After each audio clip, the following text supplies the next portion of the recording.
as a background to this discussion, James Lawrence and I, as well as others, including sort of Martin Norton, James Critchlow, we're part of the project team for PRSB shared decision-making standard development, and we met regularly during the project lifecycle. So throughout this panel discussion, we hope to share some of the insights into both the project, how it progressed, and also sort of SDM in general.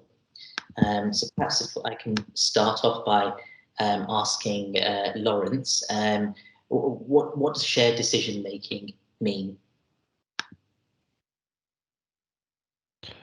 You're on mute, Lawrence.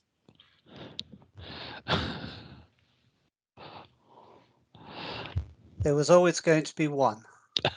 It is me. I was just going to say, it's so nice to get the team back together. We had such a good time developing this standard. So what is shared decision making? Well, I suppose at its heart, shared decision making is a conversation, often between two people.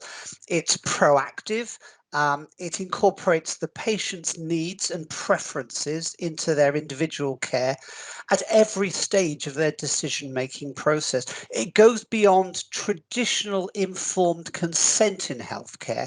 It's interpersonal, it's interdependent, it's a process in which healthcare providers and patients collaborate to make decisions about their care that they receive. And just as importantly, they record it. So it's available for many other people. When it's working well, this conversation brings together what both know best: the clinician's expertise, such as treatment options, the risks, the evidence, the research, the benefits, and what the patient knows best: their preferences, personal circumstances, their goals, their values, their beliefs. And also, when it works well, it has the ability to help the patient own their own illness. It empowers them. It allows them to consider their options, to come to a decision based on the understanding of the benefits, the risks, the alternatives. And in some cases, it helps the patient to take a decision to perhaps not have an operation or treatment. Shared decision making is something fundamental to patient choice. It's different to consent.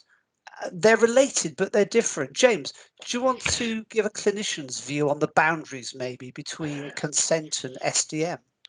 Well, for me, consent is the last stage in the process. It's that legal bit of paper before we go off and do an invasive procedure. But in my area, which is vascular surgery, I've been a consultant vascular surgeon for 11 years. There is often an awfully long journey before we actually decide we're going to do an operation.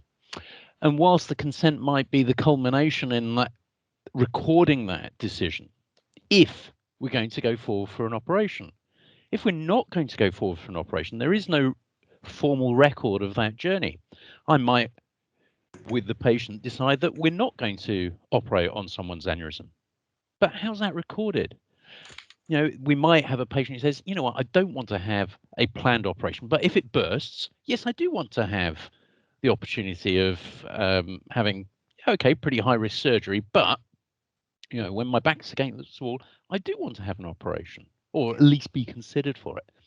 But we don't record that at the moment. So SDM for me is a way of actually recording that bigger picture that builds up to it.